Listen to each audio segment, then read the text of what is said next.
Good morning. Today we'll start with the chemical reactions. In the chapters before, our discussions are limited to non-reacting systems, system whose chemical composition remains unchanged during a process. So this was case even with mixing process, during which a homogeneous mixture is formed from two or more fluids without the occurrence of any chemical reactions. In this chapter, we specifically deal with system whose chemical composition changes during a process, that is system that involve chemical reactions. So when dealing with non-reacting systems, we need to consider only the sensible internal energy and the latent internal energy. We dealing with reacting systems, however, we also need to consider the chemical internal energy, which is the energy associated with the destruction and formation of chemical bonds between the atoms. The energy balance relations developed for non-reactive systems are equally applicable to reactive systems, but the energy terms in the latter case should include the chemical energy of the system. In this chapter, we focus on particular type of chemical reaction known as combustion because of its importance in engineering, but the reader should keep in mind, however, that the principles developed are equally applicable to other chemical reactions. We start with this chapter with a discussion of fuels, combustion, then what is the higher temperature of reacting mixture which we can attain, and then second aspects of chemical reactions. So first we will start with fuel and combustion. So this is your crude oil here, and when you heat this crude oil, you will get these products: gasoline, kerosene, diesel fuel, fuel oil. The crude oil consists of hydrocarbon fuels, and these are denoted by general formula CnHn, means hydrogen and carbon. Hydrocarbon fuels exist on phases, some examples being coal, gasoline and natural gas. Although liquid hydrocarbon fuels are mixtures of many different hydrocarbons, they are usually considered to be single hydrocarbon for convenience. For example, gasoline is treated as octane, C8H18, diesel as dodectane, C12H26, and methyl alcohol as CH3OH, and methane is CH4, which is the gaseous form. Natural gas is produced from gas wells or oil wells which are rich in natural gas. On vehicles, it is stored either in gas phase or at a pressure of 150 to 250 atmosphere as compressed natural gas, or in the liquid phase at minus 160 as liquid natural gas. Overall, many vehicles in the world, mostly buses, run on natural gas. So vehicles are a major source of air pollution such as nitrous oxide, carbon monoxide, hydrocarbons, as well as greenhouse gas carbon dioxide, and thus there is a growing shift in the transport industry from traditional petroleum based fuels, gasoline and diesel, to a cleaner burning alternative fuels like ethanol, methanol, liquefied petroleum gas and hydrogen. Also the use of electric and hydrocarbon is also on rise. So this is your comparison of some alternative fuels. Gasoline has this energy content, we take it as reference. Light diesel has little bit more content as compared to gasoline. Heavy diesel, LPG, ethanol, methanol, CNG and LNG, their energy content is given. So we have to also find out which fuel costs more. For example, methanol, a unit cost is $1.2 per liter, may appear cheaper than gasoline, which is $1.8 liter, but this is not the case since the calorific value of methanol is much less, which is almost half as compared to the gasoline. Now we will start with a chemical reaction which will produce the actual energy of combustion. A chemical reaction during which a fuel is oxidized and a large quantity of energy is released is called combustion. So the oxidizer most often used in combustion process is air. For obvious reason, it is free and readily available. But air does not contain only oxygen, it will contain 21% oxygen, 75% nitrogen, or you can say 1 kilomole of oxygen contains 3.76 kilomole of nitrogen. So therefore each mole of oxygen entering a combustion chamber is accompanied by 3.76 mole of nitrogen. So if you 1.1 kilomole oxygen plus 3.7 of nitrogen, and total will 4.7 kilomole of air will enter into the combustion chamber. During combustion chamber, nitrogen behaves as inert gas, does not react, but it will carry lot of heat along with it, so that is considerable amount.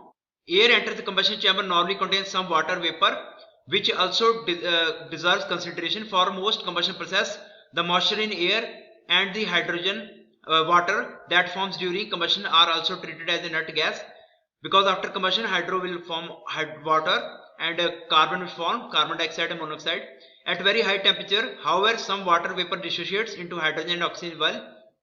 So during the combustion process, the components that exist before the reactants are called reactants. So reactants will come in here into the reaction chamber or combustion chamber, and they will go as products. So carbon will react with oxygen to form carbon dioxide, while nitrogen will appear both in reactants and products and nut gas. So we should also mention that bringing fuel into immediate contact with oxygen is not sufficient to start the combustion. There should be some ignition temperature. The fuel must be above ignition temperature to start the combustion. The minimum ignition temperature of various substances in the atmosphere are approximately 260 for gasoline, 400 for carbon, 580 for hydrogen, and 610 for carbon monoxide, and 630 for methane. Moreover, the proportion of the fuel and air must be in proper range for combustion to begin. For example, natural gas does not burn in air in concentration less than 5% or greater than 15%. Now, as you may can recall from your chemistry course, chemical equations are balanced on the basis of conservation of mass principle. So hydrogen 2 kg, oxygen is your 16 kg. So when you burn this, you will get H2O, which is 2 kg of hydrogen and 60 kg of oxygen, which can be stated as follows. The total mass of each element is conserved during a chemical reaction. That is, total mass each element on the right hand side of reactants and on the products is equal to same, even though the elements exist in different chemical compounds in the reactants and products. Also, the total number of atoms of each element is conserved during a chemical reaction, since the total number of atoms is equal to total mass of element divided by atomic mass. You can also take example of carbon or oxygen. 2 kilogram of carbon and 30 kilogram of oxygen. When they react, they will form 40 kilogram of products. But number of moles are not constant. However, notice that total mole number of the reactants is not equal to the total number of mole of the products. So reactants you have 2 kilomole and the products you have 1 kilomole. The total number of moles is not conserved during a chemical reaction. So the air and fuel ratio which we used for combustion in the internal combustion engine, or you can say at any place, whatever the air fuel ratio used is called your air fuel ratio. It is usually expressed on a mass basis as defined by ratio of mass of air to mass of fuel for combustion process. So air fuel ratio is equal to mass of air by mass of fuel. The mass m of substance is related to the number of moles n through the relation m is equal to nm, where m is the molar mass. But we will use the formal definition. The reciprocal of air fuel ratio is called fuel ratio. So this is mass of air to mass of fuel is air fuel ratio, and if you take reciprocal, it is called fuel air ratio. So balancing the combustion equation. So it is important to balance the reactants and products. Suppose 1 kilomole of octane, that is 1 kilomole, this is 1 kilomole of octane, is burned with air that contains 20 kilomole of oxygen. Assuming the products contain CO2, water, oxygen and nitrogen, find the mole number of each of the gas in products, means how many mole number of carbon dioxide, mole number of hydrogen, water, mole number of oxygen, mole number of nitrogen. So we assign X, Y and Z and W. We know the molar mass of air is 28.97 is equal to 29 kilogram per kilomole. So this is the equation here, that is your octane plus 20 oxygen plus 3.76 nitrogen. It will form XCO2 plus YH2O ZO2 plus W nitrogen. So where the term in the parameter represents the composition of dry air that contains 1 kilomole of oxygen, and X, Y, Z and W represent the unknown mole number of gases in products. These unknowns are determined by applying the mass balance to each of the elements, that is by requiring that the total mass or mole number of each element in reactants be equal to the in products. So carbon is equal to 8, so X is equal to 8, hydrogen is equal to 18, but as we know hydrogen exists in H2, So we write as, here you had hydrogen 2, so we will write here 18, to 18 is equal to 2y, 8 is equal to, here you have xCO2, x is equal to 8.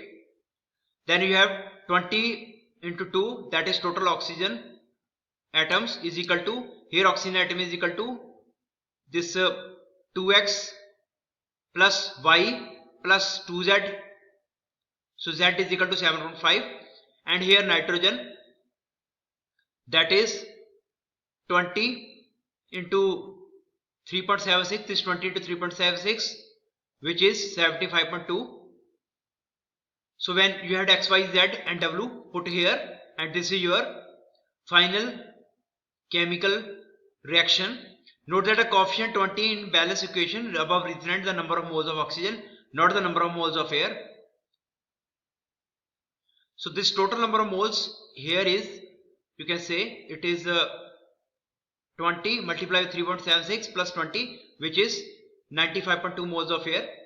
The air fuel ratio is determined by taking the ratio of the mass of the air and the mass of the fuel. So what is the air fuel ratio? That is mass of air by mass of fuel. Now mass of air is, because air contains 29 kg per kilomole, so we have total number of moles is in the air is, that is 95.2. 95 to 5.2 multiplied by the mass of air, that is 29 per kilomole, divided by the mass of we have to find, this is your air, we have to find air fuel ratio, this is the air mass and this is the fuel. Now mass of fuel is, here total have 8 carbon atoms, one atom contains 12 kg of mass, so 8 multiplied 12 plus this is your hydrogen, which is 18, so 12 into 8 plus 18, which is here 12 into 8 plus 92, which is 18, so this total will come 24.2 kg air per kg fuel.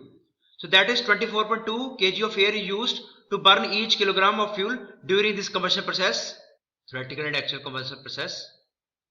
The combustion process is complete if all the carbon in the fuel burns to CO2, all the hydrogen burns to H2O, and all sulfur to SO2. That is, combustible components of fuel are burned to completion during a complete combustion process. Conversely, the combustion process is incomplete if the combustion products contain any unburnt fuel or components such as carbon, hydrogen, carbon monoxide or OH. Insufficient oxygen is an obvious reason for incomplete combustion, but it is not the only one. Incomplete combustion occurs even when more oxygen is present in the combustion chamber than is needed for complete combustion. This may be attributed to insufficient mixing in the combustion chamber during the limited time that the fuel and oxygen are in contact. Another cause in incomplete combustion is dissociation, which becomes important at high temperatures. So this is Pose reaction where methane is burned with this air and it will form, this is the products of combustion. So no unburnt fuel left, no free oxygen products. So it means it is a totally stoichiometric or theoretical air. You can say the minimum amount of air needed for complete combustion of the fuel is called stoichiometric or theoretical air. Thus, when a fuel is completely burned with theoretical air, no uncombined oxygen is present in the products. The theoretical air is also referred to as chemically correct amount of air or 100% theoretical air.